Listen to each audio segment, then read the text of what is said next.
नमस्कार, आप देखना शुरू कर चुके हैं जतन चंडिका न्यूज। मैं आपकी होस्ट मौली राठौर। आइए देखते हैं बीजापुर में हुए पुलिस नक्सली मुठभेड़ में मारे गए नक्सलियों और मुठभेड़ के संदर्भ में उप मुख्यमंत्री विजय शर्मा क्या कहा, सुनिए। जतन चंडिका न्यूज के लिए रायपुर से मनोज राठौर और विशेष सहयोगी। नक्सली मारे गए हैं और सबसे खुशी की बात यह है कि कोई भी हमारा जवान हताहत भी नहीं हुआ है। कोई चोट, एक आईडी के चपेट में आने से एक छोटी चोट एक जवान को है, लेकिन वह खतरे से बाहर है। फिर भी मैं इस बात की अपील सभी से करता हूं, इस बात का हल, नक्सलिज्म का इसका हल, नक्सलवाद की इस काली छाया का हल बातचीत के आधार पर निकलना चाहिए।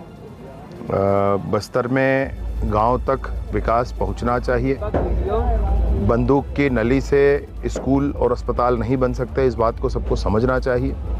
क्यों बस्तर के लोगों को बहुत दिनों तक बंधक बनाकर रखा जाए, इस बात का स्पष्टीकरण होना चाहिए। और इसलिए ये बहुत आवश्यक है कि नक्सलिज्म को समाप्त करने के लिए, चाहे एक नक्सली हो, छोटा ग्रुप हो, बड़ा ग्रुप हो, सरकार हाथ जोड़ करके चर्चा करने के लिए तैयार है।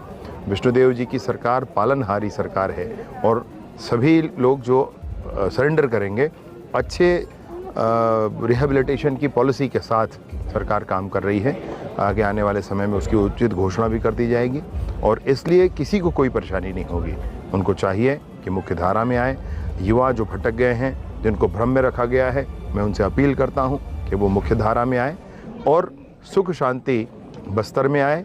बस्तर के गांव-गांव तक स्कूल, अस्पताल, आंगनबाड़ी, बिजली, पानी, सड़क, मोबाइल टावर, ये सब कुछ होने चाहिए। मौलिक आवश्यकता है आजकल की। सर, डेमोग्राफी अनुसार है आप बस्तर के गांव में विकास पहुंचना है, ये सरकार की प्रतिबद्धता है। इसलिए सबसे हम हाथ जोड़कर नक्सलियों से निवेदन भी करते हैं कि भाई आप बातचीत करें, क्या चाहते हैं। अगर आप ये चाहते हैं कि बस्तर में जल जंगल जमीन जो है आदिवासियों का है, तो हम भी यही चाहते हैं, सरकार भी यही चाहती है, दुनिया का, मैं कहता हूँ पूरे भारतवर्ष के लोग यही चाहते हैं। को आप कुछ अलग नहीं चाह रहे हैं। बंदूक रख के घूमने का कोई अर्थ नहीं है।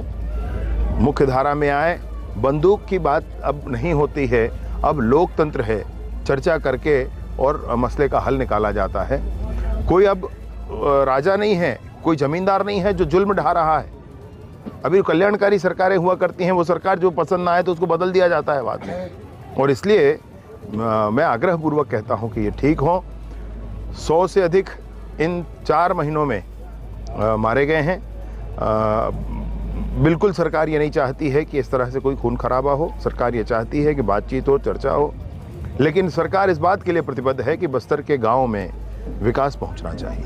सर, छत्तीसगढ़ में 3 चरणों का चुनाव संपन्न हो चुका है, 11 सीटों का संपन्न हो चुका है पूरा। कैसे देखते हैं आपकी जतन चंडिका की लगातार सही और सटीक खबरें देखने के लिए जतन चंडिका न्यूज़ को सब्सक्राइब, लाइक, कमेंट एवं शेयर करना ना भूलें और बेल आइकॉन बटन दबाना ना भूलें। लगातार जतन चंडिका आपके